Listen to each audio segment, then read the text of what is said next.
Well,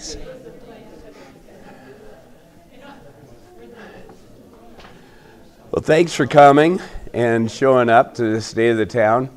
Hope to get you up to speed with all the stuff that we've been doing and get you any information. And at the end, we'll take questions. But even so, you can either already have submitted them, which 5 or 6 or 7 of you did, or you can grab these cards, and they're out there in front. If you didn't grab one before, you can grab mine.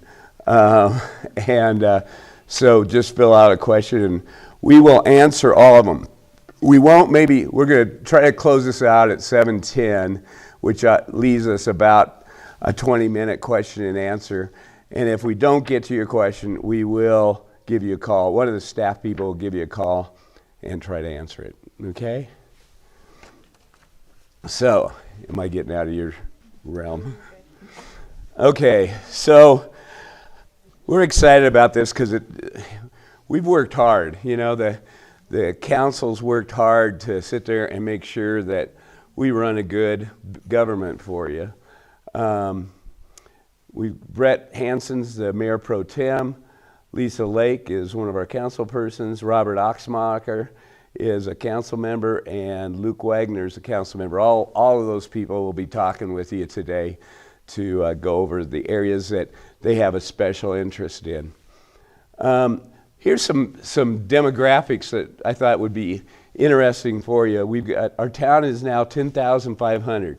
If you think about that, we were 450 10 years ago. So that's what the town's done. We got registered voters of 7,070. And the thing that I don't think any of us really like if we're trying to buy in here, and that is the average home sale is $758,000. Our strategic plan, our vision is we want Timnath to be welcoming, connected, and thriving. And I don't know as everybody I talk to around the states, definitely Northern Colorado, says, boy, you guys are just killing it over there. We can't believe how you're doing so well and how the town looks so good. Our missions create a secure, engaged community through thoughtful design, focused services, and inviting events. And we're going to talk about each one of those items and tell you how we're doing it and how we're trying to accomplish it. And then our core values are integrity, collaborative, professional, and innovative. You know, I'm really proud of us as a council, so I guess that's self-pride, in that we're collaborative. We're not fighting like the Loveland Council. We're not fighting like the Fort Collins Council. We stay together. We don't always agree on certain issues, but if we don't, we sit there and agree to disagree. Things that we've done, you know, things carry over, like the police department, you know, with the police station. That's a 3-year, 4-year project that we've been working on. We finally completed. We've got it up and going, and we've got anybody that's been by, it's a really nice looking utility. You know, it's the perfect, I think, choice between good utilitarian and not extravagant. Our Parks and Rec, this is us cutting a ribbon at the pickleball courts. This is a little known fact. Timnath per capita has the most pickleball courts of any community in Colorado. So our good friend back here, Phil, is keeping us at task. Pulse Broadband, we have started the process of it.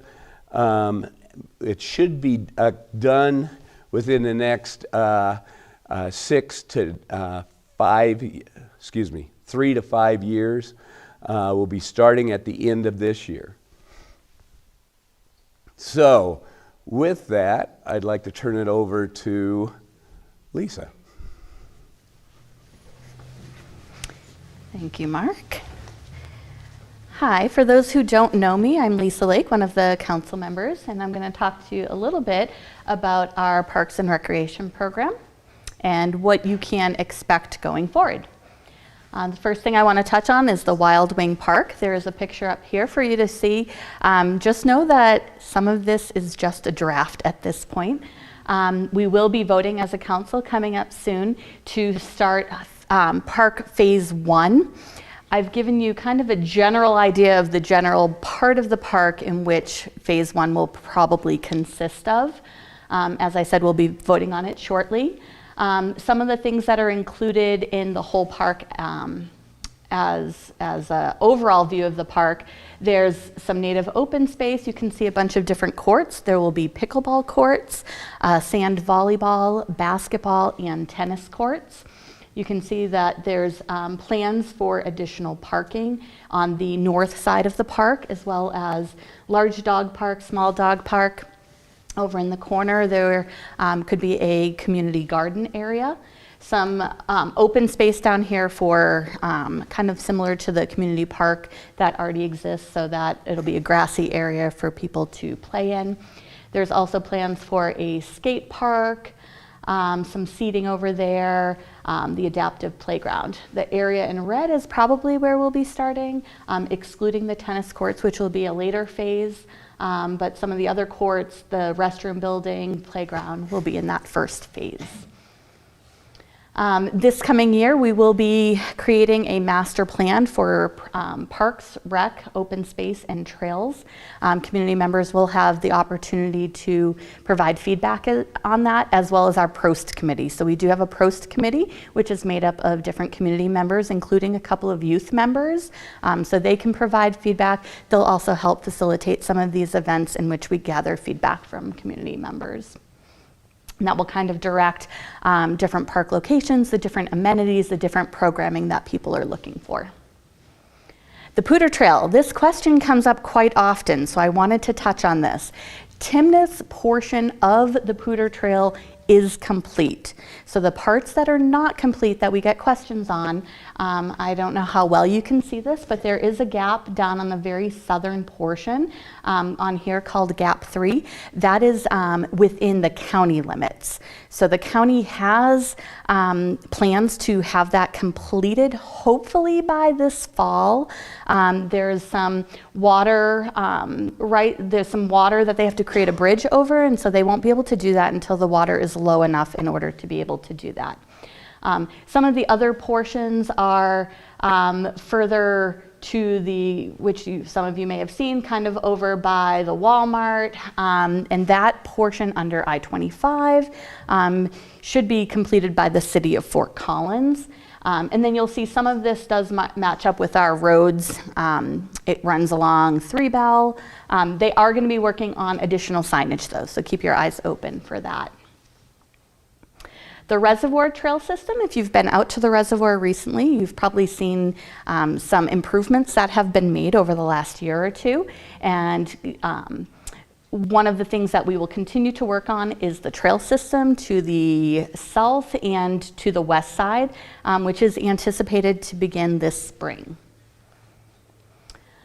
We also have some stuff that you might not know about, but kind of behind the scenes is our new software, which will help with permitting. So if you get boat permits, can also work for program registrations once we get some programming up and running.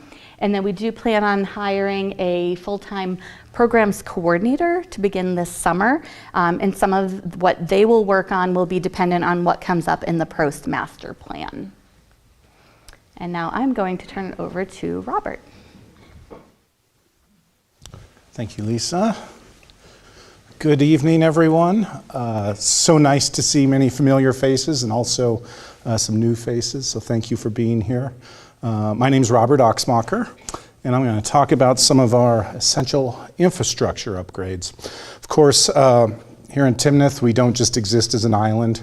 We're part of a larger community here in northern Colorado, and a lot of our projects impact a lot of different other communities. So we are an active participant in what's called the North Front Range Metropolitan Planning Organization. Brett is actually our council representative on that, and we also have staff. But this group works on some of the more regional projects. So in the past, Some of the I-25 improvements that were made came out of this, as well as the Poudre Trail. That's going on. We also need to maintain and do maintain relationships with the key water and sanitation districts. Timnath does not operate our own utilities in terms of water and sewer and whatnot. We rely on a whole host of surrounding districts, and so depending on where a new project is developed, we have to work with that new district to make sure that everything is smooth. Out at the reservoir, we have a non-potable water system. This system actually uses 2 wells to draw water from the ground, and then it waters our property out there, mainly the grassy area. Well, this year, those wells started drawing sand, and as a result, that sand got in the system, started clogging the heads. This was a problem for us. So we temporarily transitioned over from non-potable water to potable water, which is more expensive. But we are in the process of doing upgrades to that non-potable system so that we can get that system back up and running. That'll be about a 3-month project. Transportation is always something that's on everyone's mind. We are very near to the completion of our transportation master plan. That will come before council for approval at the end of this month. That was a lengthy process that included a lot of community input, several opportunities. I'm not sure if anyone here had the opportunity to either fill out the online survey or attend any of the events, but definitely appreciate all of that input. The Transportation Master Plan, if you look at it, lays out the plan for the future in terms of what critical roadways do we need to develop sooner as opposed to later. You will notice, and I'll talk about it here in a second, that the Timnath Parkway is finally under construction and moving forward. We're also working on the implementation of traffic solutions at key intersections. Walmart parking lot is always an ongoing conversation. In 2022 and 2023, we actually allocated money to contribute to improving that situation. We could never come to an agreement with Walmart on how to do that, but this year we were able to implement a couple of things. The parking lot has been restriped to help traffic flow, and then also the traffic signal as you exit the parking lot there now has a green arrow that when it's safe will direct you to turn right onto Harmony to assist with the outgoing flow. There are some other things that are being considered, and so hopefully more news on that in the future. The Timnath Parkway is under construction. When it's complete, Timnath Parkway will take us from Harmony. It will go around Old Town, go up to Bus Grove, and then eventually continue further north. What this will do is improve safety along Main Street because we won't have that heavy traffic that doesn't have Main Street as a destination traveling through Main Street. But downtown will still be easily accessible by either 2nd Avenue or 4th Avenue once it's completed. The first phase of construction is phase 1. It's basically the area between Bus Grove and 4th Avenue.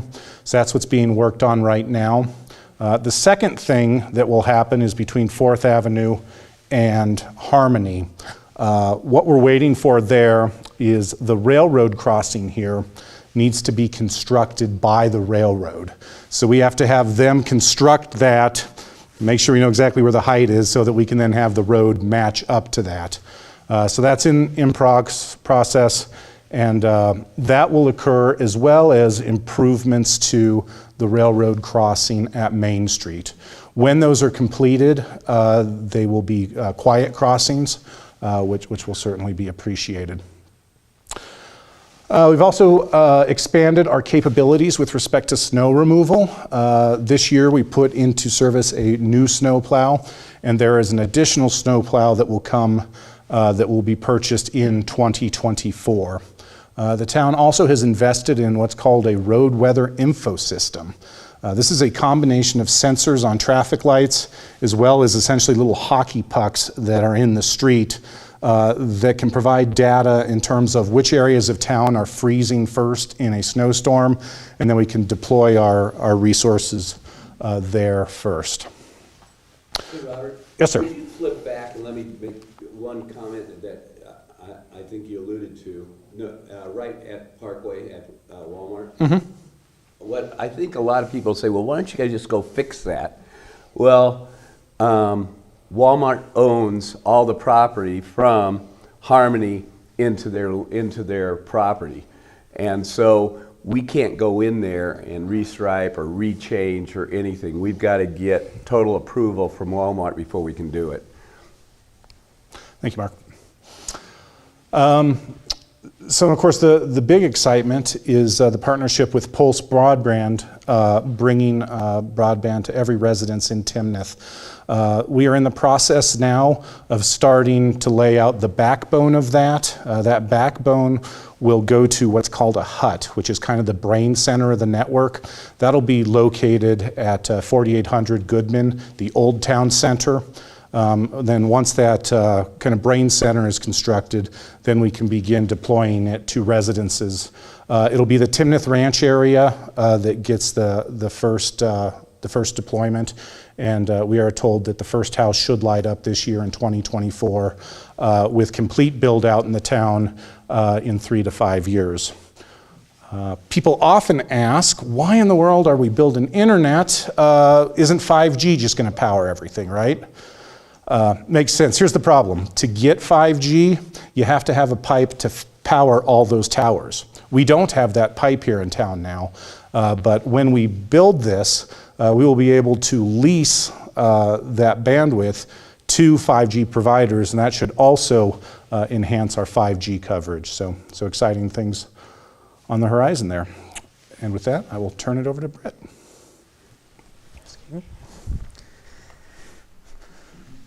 Thanks. My name's Brett Hansen. I've been fortunate enough to have the opportunity to serve with the mayor and with Lisa for the last 4 years, and with Robert and with Luke, who we'll hear from next, for the last 2 years, and it's been an exciting and very enjoyable experience. And so I get to talk about how we've been able to approach providing responsible governance to the community. That can mean a lot of different things. I think one of the main facets of that is to be transparent, make sure the community at large knows what we're doing and what we are working on, and give people the chance to weigh in. So one of the initiatives that we've done is to continuously work to evolve the town website, make it more accessible, make it easier to find things. It's one thing to provide all the information, it's another to make it accessible to your average person who doesn't want to get a PhD in Town of Timnath governance. So we have this, one of the things that we have on the town website now is this enhanced transparency hub. So timnath.org/transparency. There you can look up different municipal codes and ordinances, look up budget documents, open records requests. You can look up campaign finance disclosure reports, updates to the town strategic plan, all kinds of things where if you just want to get a quick overview about what is going on in town and what we're up to. On the subject of governance, in about 6 weeks or so, we've got an election coming up. Running in there, we have a mayor we'll vote on. I think we all know who's probably going to win that, but we'll see if we're surprised. Running unopposed, if anyone doesn't know. And we also have 2 town council member seats and a town charter amendment that is on the ballot. That'll be Timnath ballot question 1A. Have the text there. Essentially, the gist of that ballot question is regarding annexation of lands into the town that have an open mining permit. So a yes vote on this ballot question would prohibit the town from annexing any land that has an open mining permit on it, while a no vote would maintain the status quo with the town's annexation procedures. As the town does with all charter amendments and elections, we have an information page that you can go to see more information about what these different ballot initiatives mean. So timnath.org/April-2-election, or you can just Google Timnath election 2024 and this page comes up. So as an example of things that you'll find on that site, the town gives information for what a yes vote means, what a no vote means. These aren't arguments for or against, it's not pros and cons, it's just simply what are the implications of a yes vote, what are the implications of a no vote. I've got here some examples of some of the points that are on the web page there. For example, a yes vote or a no vote would mean that with regards to mining, the state would continue to regulate and oversee those processes. But a yes vote has impacts on timelines of development. It also means that the county would continue to have oversight of any land use and development proposals that would affect that particular piece of land. Whereas a no vote, what that means is that if the town is able to annex, it means the town can have oversight and development control of a piece of land, and can also claim any tax revenue that is generated by development on a piece of land. There's also minimized litigation risks due to some of the language of the ballot initiative. In addition, we have an FAQ related to annexation procedures and mining reclamation. If you want to understand more about that, I have links to some of the state websites. And again, there's a link on the page to look at campaign finance reports. It's always kind of nice to know, who paid for that yard sign, who paid for that solicitor, just out of curiosity, if people ever want to know where the money is in Timnath. Next, I want to talk a little about creating meaningful engagement. So we're not all business here in Timnath. We like to party too. And we've got a good slate of town events that we're going to continue to do. And we work hard to provide these events based on the feedback we get from the community. We get so much positive feedback on all of our events that we really consider it a high priority thing for the community. And we have events of varying types and scales. We have some of the larger events like the 4th of July, the Fall Festival, and the holiday event. We have some smaller events like the Timnath Cleanup event, the movie in the park. We've got various events that cater to families, little children, school engagement events. It's really enjoyable experiences. If you've had the chances to go to these town events, you know that people enjoy them and people have a lot of fun. As part of these events, you'll notice I have council chats and Citizens Academy. We use these to try to get more engagement, more opportunities for people to be involved and knowledgeable about what's going on in the community. So what is the Timnath Citizens Academy? That is a 7-week program, once a week, where people are able to come and essentially get to meet with town staff and get a feel for the inner workings of Timnath town government. We have here a picture of the graduation ceremony, so you can see it's a very glorious and prestigious thing to get your diploma from the Timnath Citizens Academy. I hope anyone that doesn't have it yet is jealous now and is looking to apply this summer. We also have a picture of a group getting to tour the Public Works building. I won't make any promises, but maybe you get to see the chance to see who'd win a drag race between a street sweeper and a snowplow. I don't know. Well, might be one of those things we'll see if we can get thrown on in the next Citizens Academy. But it's really a good chance for people to learn why things are the way they are in Timnath. A lot of times we'll look out and say, why doesn't the town just plow this road or do this thing or make this budgetary decision? And I know it's been my experience, as I was getting to learn more about town government before I was on the council, that the more I learned, the more I realized that there's a lot of smart people in our community and a lot of smart people involved with making decisions, and generally there's good reasons for everything. And when I have enough information, it helps me to understand or at least contribute in ways that are productive. And that's really the thrust of programs like this, is to really raise the capability of everybody to be able to contribute and find ways to make a difference in our community. This last year we had a social media campaign. We were really branching out on this one here, so we went with the I Love Timnath campaign, hashtag I Love Timnath. It was a chance for people to share stories and pictures and things that they liked about the town, things they were doing around the town. If they were doing a walk around the reservoir or going to a community event, and this all culminated around the Fall Festival and a giveaway and a photo booth, and it was a lot of fun for those that participated. And then on the subject of communications and transparency, we live stream all the council and planning commission meetings. We intend to continue doing that, and those are able to be reviewed at any time. We've developed informational videos to help people know this year how code enforcement works, how development works, where those different proposals originate and how they're reviewed and how they're approved. And we'll continue to develop more informational videos as we see a need.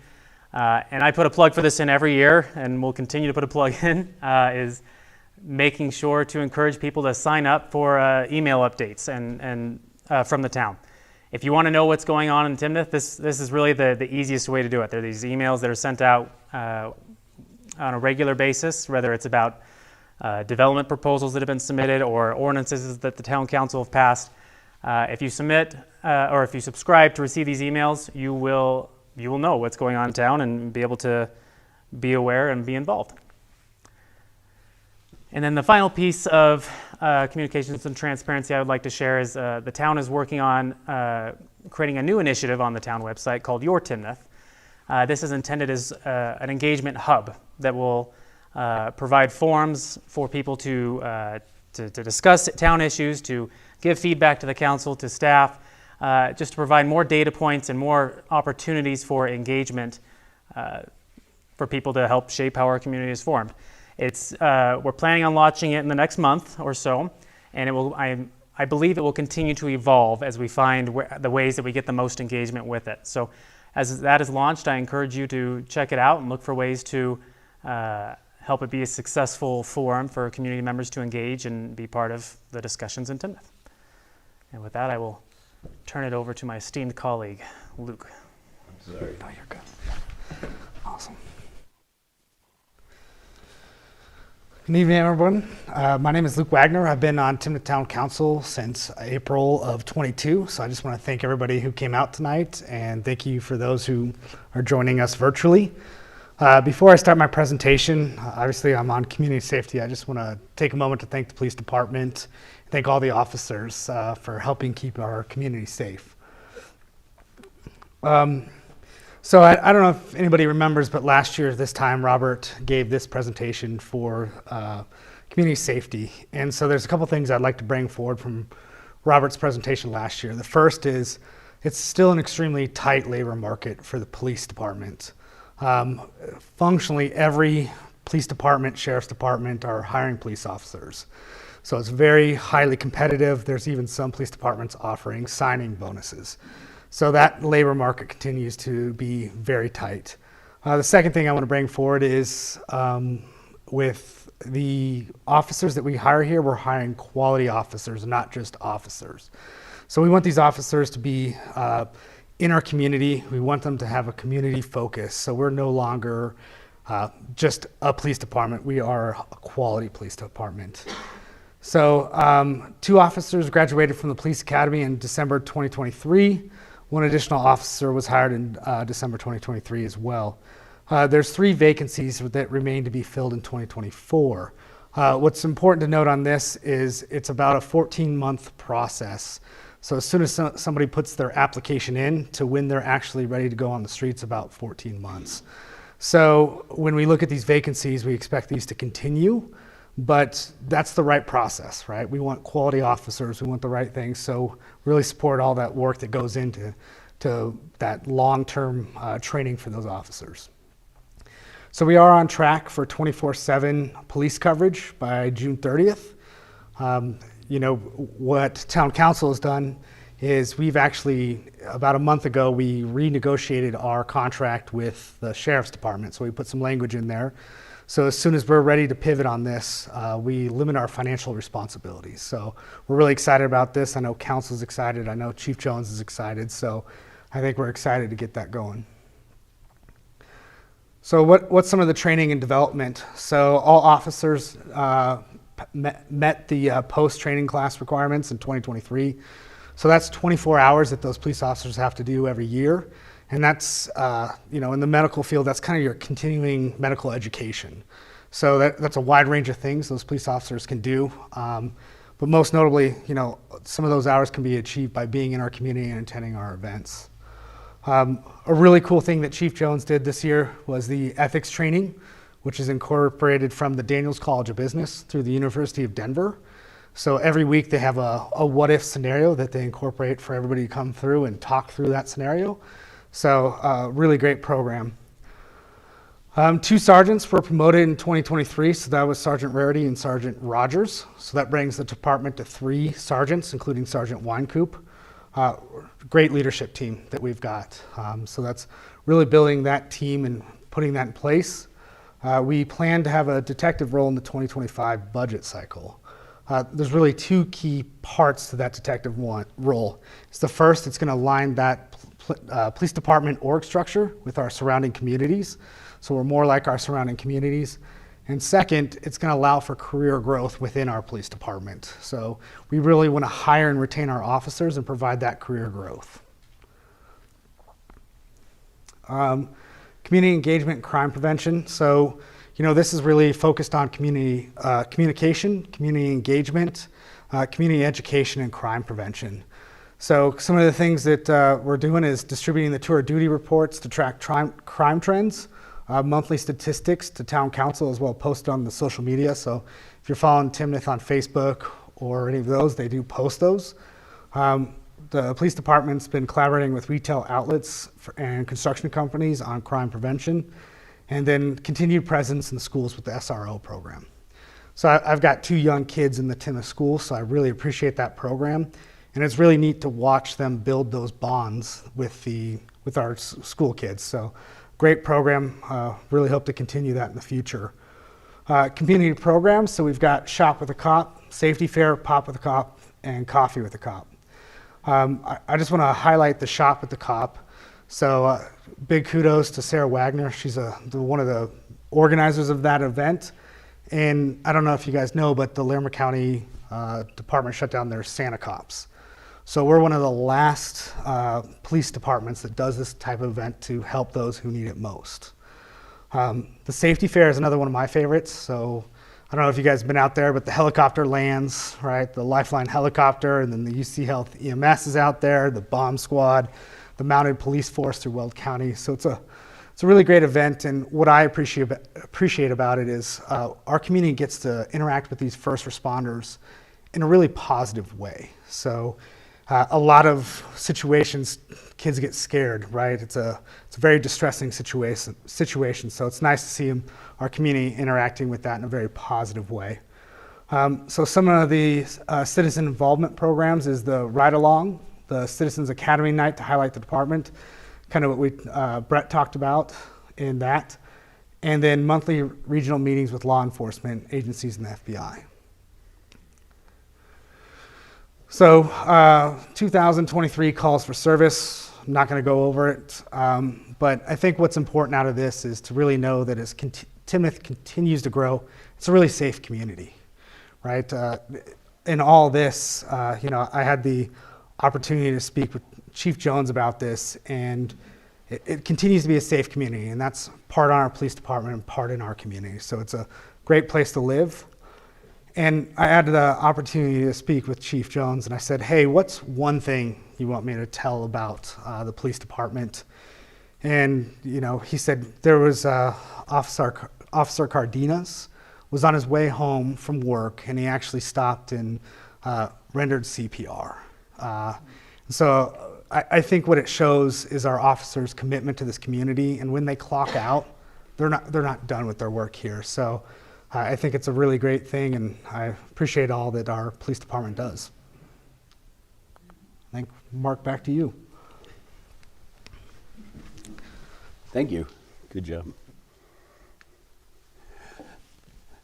Before I hit mine, going back on our police force, I did a ride-along one time with one of the police officers, and what I was totally amazed at is as we drive by the neighborhoods, the kids would come out and wave, and they'd sit there and they'd get in the car, and I mean it was really, you knew that he had a good connection with our town and what we were doing and how it was going on, and it was, I mean, people were waving, and it was real heartwarming, I gotta say.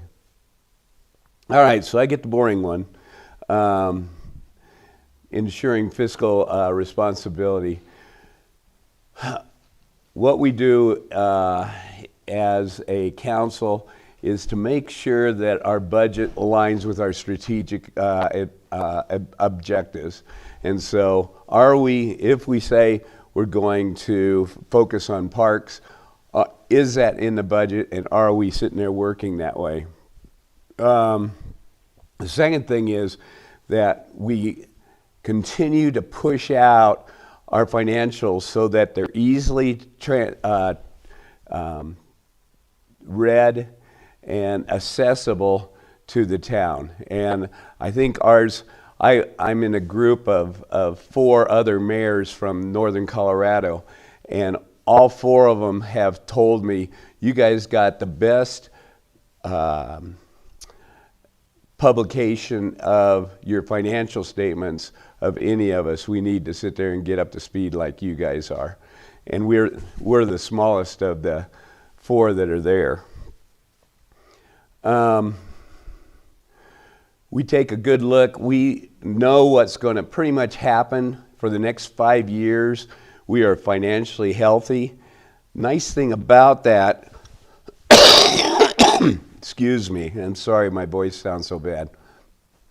The good thing about the 5-year plan is that that is when our debt's fully paid off.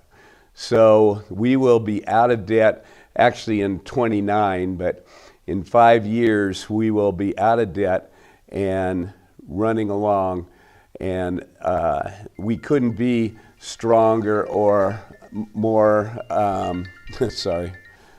more financially solvent than any town in northern Colorado.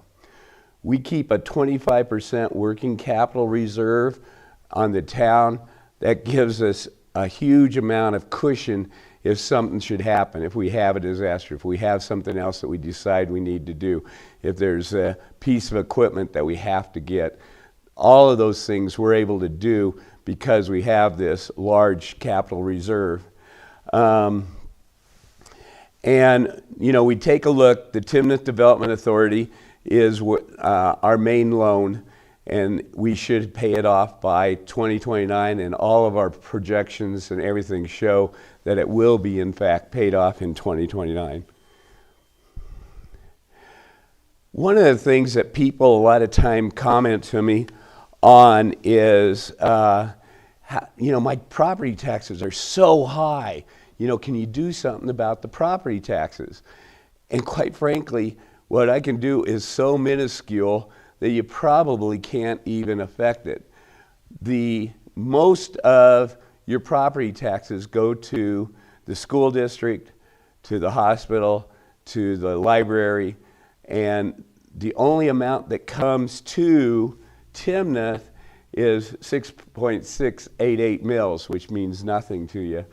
For a house that is $700,000 in value, all that comes to us of your property tax is $289. And you know you're paying, what, $5,000 or something in property taxes, $6,000 for a house like that, maybe $7,000. And only, again, only $289 comes to the town. And we have not raised our property taxes in the town for 16 years. Yeah, 16 years. So I think we've done a really good job of being fiscally conservative and safe with your money. The other thing we did when we first started out 4 years ago when we got elected was to sit there and set up a citizen finance committee. And that citizen finance committee was a oversight committee for what was being done on the town budget and making sure that, in fact, we were spending money and being fiscally responsible. One of the things that we did was we totally refinanced the debt. And it took a lot of effort. It was a 1.5-year project of trying to finance that. At the end of the day, we saved the town $1.3 million of dollars from reduced debt service. And so, quite frankly, that's one of the things I'm going to be proud of when I finally leave this job is, hey, you know, we made it so that every citizen ended up saving about $1,000 because of what we did on the refinancing. The Citizens Group provides information to the town accountant.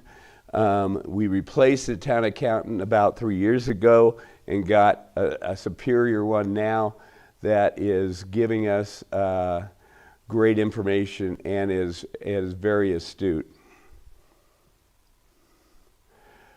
So before I close out, there's a couple things. This is the last time that I actually have an official duty of being mayor, and so there's a couple things I want to do. First off, I don't think any mayor could be blessed with as good a council as I have.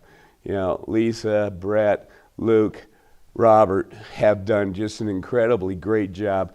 You guys don't realize how much work, how much effort goes, and how much collaboration it takes to sit there and to run a good council. And they have been absolutely outstanding. So first off, thanks guys and lady.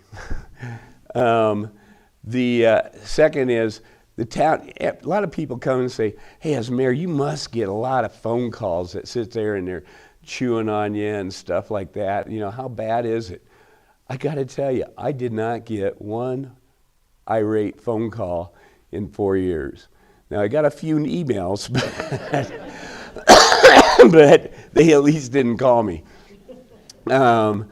And most of them were very complimentary, very helpful. They gave suggestions that were good, and that was exciting. That was fun to see that was happening in our community.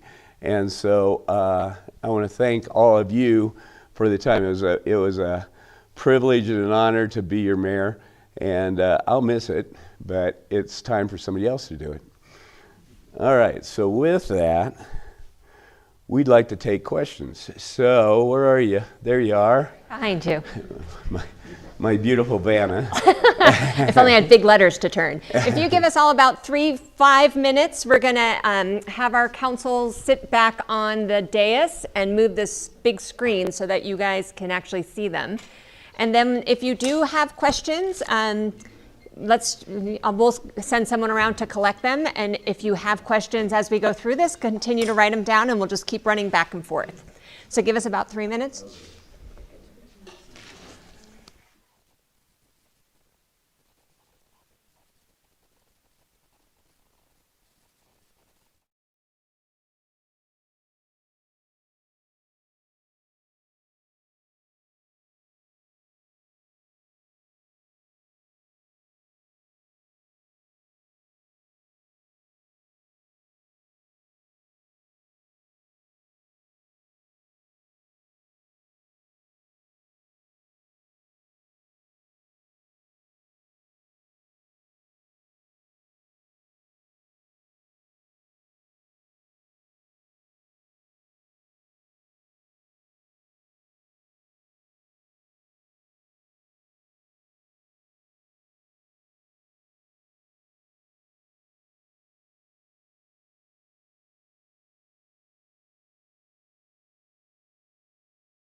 My name is Kim Newcomer. I help with communications here at the town of Timnath. I have the easy job of asking the questions, and these guys have the hard job of answering them. So thank you to all who submitted. Again, please, if you think of any others as we're sitting here, go ahead and jot them down, and we'll go ahead and add them to the mix. We've had a few here tonight, and we also had a few submitted in advance, so I'm going to try and run through all of them as best as I can. And I was stalling a little bit until Lisa got back, so perfect timing. Why don't we just actually go ahead and start with where we left off? Now, Mayor, you were talking about the mill levy and property tax. And while it was clear that Timnath only gets a small portion of that, I think people are still feeling the pinch of increased valuations and therefore increased taxes. How much does that impact the town budget? And do we have plans to invest, spend, do something with the increased revenue that we've gotten from the increased valuations? So the value, I think that's a misnomer, because valuations are relative. So if your house was increased by 1,000 and everybody else's house was increased by the same percent as your 1,000, your taxes aren't going up. They stay the same. And so the fact that valuations went up shouldn't affect you directly unless yours went up more than percentage-wise than your neighbor. And the mill levy, our amount that Timnath taxes folks, hasn't changed, you said, for how long? 16 years. 16 so we've years. had the same mill levy for 16 years. Perfect. Thank you. Yeah. Lisa, let's talk more about parks, if you don't mind. Sure. We had a question submitted about plans for the Timnath Ranch Park design, and are there going to be opportunities for community surveys and neighborhood feedback? The short answer is yes, there will be room for feedback. As I mentioned earlier, we are conducting a master plan this year, and so during that process, there will be lots of opportunities for community members to provide feedback. The master plan is probably not as specific as one particular park, but basically we'll be gathering information about what programming people are looking for, maybe what they're looking for in parks that we don't already have, or what they're wanting more of at an additional park. And so that process will be taking place this year and hopefully will be kicked off by this fall. So there will definitely be those opportunities to provide feedback. Usually in the past, just to give you some examples of what we've done in the past, we've held open houses where you can come in and actually maybe see some plans up. You can put sticky notes, things like that. There's also sometimes an opportunity to provide feedback on an online survey. So I'm not sure exactly what we'll be doing this time, but those are some of the methods we've used in the past. That's great. Thank you. And I'm assuming, and I think Luke, you were, or maybe it was Lisa that was talking about this, but Luke, I'm assuming that process is similar for the parks master plan in general. Correct. Yeah. Lisa Yeah. touched on all the ways. That's No, right. You're good. Well, Yep. I think it's important. There's different planning processes and different ways, so trying to keep them all straight. So while we're on parks, let's just stay there. I think folks are wondering, how do we decide where we put new parks? There's one thing to say we're having a park here, what do you want in it? That's one form of engagement, but how do we decide even where to put them in the first place? Well, I'll back up a little bit on the town piece, because a lot of times you'll notice that communities will have their own smaller parks as well. So every new development that's created, they are required to put in a certain amount of open space, and a lot of times that has to do with some parks. As far as the town operated parks, a lot of times it depends on, one, it would be land. What land is available, or what land does the town already own? Some could be based on community needs, what people are looking for. And then trying to also keep it where, like you might know right now that we have the community park that's over by the Timnath Ranch area. We're going to be working on the Wild Wing Park. So we do try to space them out throughout the community so that people have equal opportunities to go to those. So I love this question, and I don't even know who to ask it to. So you can fight over this one. But how many citizens do we expect in the next 5 to 10 years? What does our growth look like as a community? I think we do. Don, I know you're out there, so if you want to come in and answer that question directly, but my recollection is we'll probably come close to doubling So we're at 10,000 now. In 10 years, not 5, 10 years, we'll be at 20,000 people. Wonderful. We have a series of questions here about development, and instead of having you summarize each and every development that's going on, because I know there's a lot of them, a specific question about the Harmony development, about Ladera, about where do, we're getting summoned. My buddy here. So let's put a pin in development, and Don Toronto, who who has been our public works director in the past and has recently transitioned to a role of more of a support consultant. Right. So what's the magic number, Don? How big are we supposed to be in 5 to 10 years? And I know you don't have a microphone, so you just stand close to me, which is weird, but sure. Understanding my crystal ball broke many, many years ago. Sure. I think Mark might be a little aggressive, but I do expect it to increase, maybe not double in 10 years, but get 70% anyhow. Okay, thank you. Okay. I wouldn't go too far. So instead of, so now back to development team. Instead of going through each of them, maybe we could just have you highlight some of the larger development projects that we've been talking about at our council meetings, and then share with folks how they find out about these things. How are they going to understand what development is before council at what time, what are developers proposing and whatnot. Actually, I know, Brett, that you've been pushing the website, and I'm going to give it to him. He's been pushing the website, and we actually have a newsletter directly about development, so I'm just going to lob you that softball. Sure. I guess I don't quite need that. I think everyone can hear me. I think I'm mic'd up. There are a lot of ways to be informed and know about what development proposals are out there. If you want to go old school, you'll see some of the development under review signs on the actual spot of land. You've probably seen those around. When it's getting close to a public hearing, there'll be a red box placed over them that says public hearing. So then you'll know that something is coming soon. But you probably will need to know more than that to know when to come. The town website does contain a lot of information. For example, there is a whole page that lists all the developments under review that are in various stages, whether it's just something that's submitted, a conceptual review. They just want to get a very high level overview of what the town codes are, what are the basic requirements they need to meet. You'll see site plans, you'll see plats. There's a list of all the developments that are under review, and there'll be a number next to each one that matches with the sign that is posted on some of those specific lots.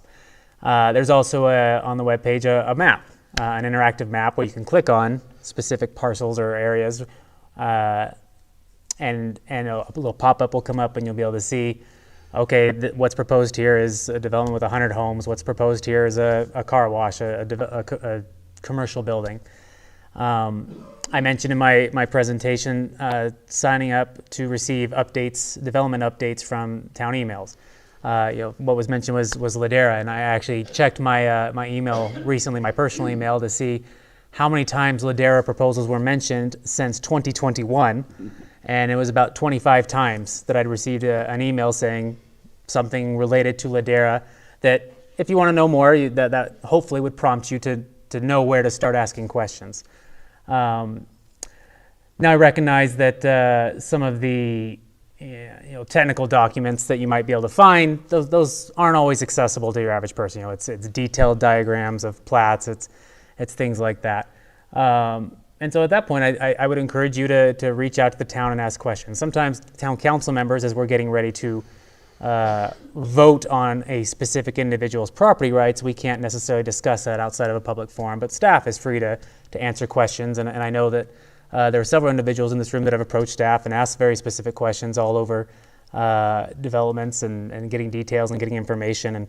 And we certainly look for ways to try to push more information out and try to give people opportunities to give input. I know there are many times we've gotten development proposals that we've been able to alter what the developer has proposed in accordance to the public input that we've received. Sometimes we have constraints on what we're allowed to do. Developers, property owners, they have certain baselines of rights that they can expect and fair ways they can expect to be treated. But oftentimes we're able to find ways when we get input from the public to integrate these into the ultimate proposals, so that at least everybody's able to get something out of what they want. Perfect, thank you. Robert, I think this one's for you. It's related to development, but also to mobility in general. So is there a plan for walkability and bikeability in the community? And specifically, they're looking at the Signal Tree business and downtown area. So how do we address walkability and bikeability? Yeah, and I'll tell you, this does come into the transportation master plan that we were just talking about. But walkability and bikeability are things that come up in every site review and every plat, and it's a frequent topic of conversation. We have worked to prioritize that connectivity in a multimodal sense. So not just cars, but everything else. So at a high level, that's kind of how it works.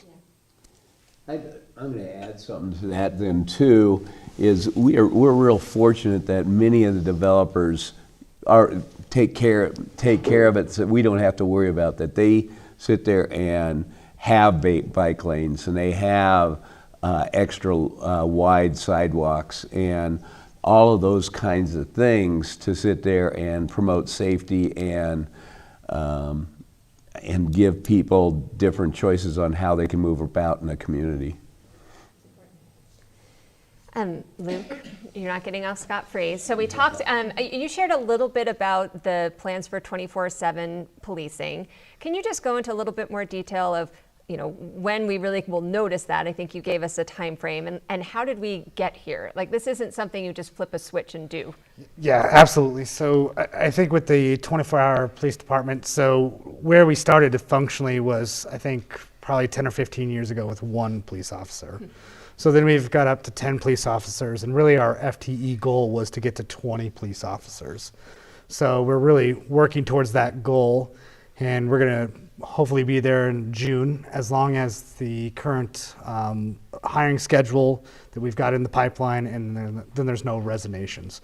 So it's really our goal to be there as of June 30th. And then, we have the Limerick County Sheriff that's supporting that during those evening hours.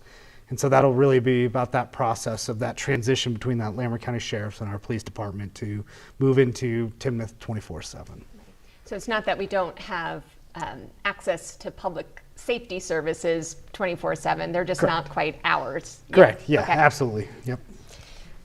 I like this one because I don't know the answer to it. So any plan for a recycling center? No. Now I know the answer to that one. I don't think it's been brought forward either in private or for our trash. We don't really we don't have the trash here, and we don't, so we wouldn't have the property or the rights to sit there and dump items or recycle it or refurbish it. This one is related to the new impact fees adjustments we just went through. So Robert, maybe I'll give this one back to you. Will this actually affect residents and their taxes? How did the changes in these fees impact everyday residents? Yeah, and this is something that council just recently addressed. Every community reassesses their impact fees periodically. We just went through that process. But an impact fee is something that new development pays. So an impact fee does not impact anyone who is already living in their house here. The purpose of an impact fee is, as the town grows, we need to have various support services. And so the impact fees help to fund those support services or facilities. So for example, our wonderful police station came about through largely impact fees that had been collected over the past decade. And so when we looked at our impact fees, we looked at, in the next 5 years, what are the things that we are hoping to accomplish, what's that going to cost, and then what fees make sense to charge for that. And one example is we began a conversation about a rec center. Initially, that budget was looking at about a $20 million rec center. Council provided the feedback in a work session that that should probably be something more like 30 million, which is in line with what Berthoud just paid to build a rec center. And so part of those impact fees will go into the Park and Rec budget to hopefully eventually allow us to move a rec center forward. When we looked at the impact fees, we looked at what are other communities charging. Our prior total fees for a new residence were in the $8,000 range. Our new fees are in the $12,000 range. That is very competitive in the area. For example, both Fort Collins and Loveland each charge $18,000. So we're essentially 66% of what our two largest neighboring communities are charging. But the simple answer is it only applies to new development. Existing residents won't pay anymore. One of the things that I hear sometimes is that new growth needs to pay its way. That's what the impact fee is. The new development is being assessed an impact fee, which we then use for our roads and our other services that we provide. Believe it or not, we actually got through all of our questions today. I would say for the folks watching here in the room and at home, we always encourage you to go to our website if you do have questions and ask them. Staff's really great about getting back to you and researching your answers. To everybody up here today, thank you so much for taking the time and sharing your knowledge with the community. And Mayor, I'll leave it to you for closing remarks. Okay. Well, we set a time limit that we won't do. My council knows that I like fast meetings, so and also they know that there's a CSU basketball game in an hour, so we will make it so that everybody can get there. Most of us will probably stick around. If you really want to ask a question and stuff, we'll be happy to answer them here too. So thank you very much. It's gratifying that this many people are interested enough in their community to sit and see what's going on. Thank you. Thank you all. Have a good evening.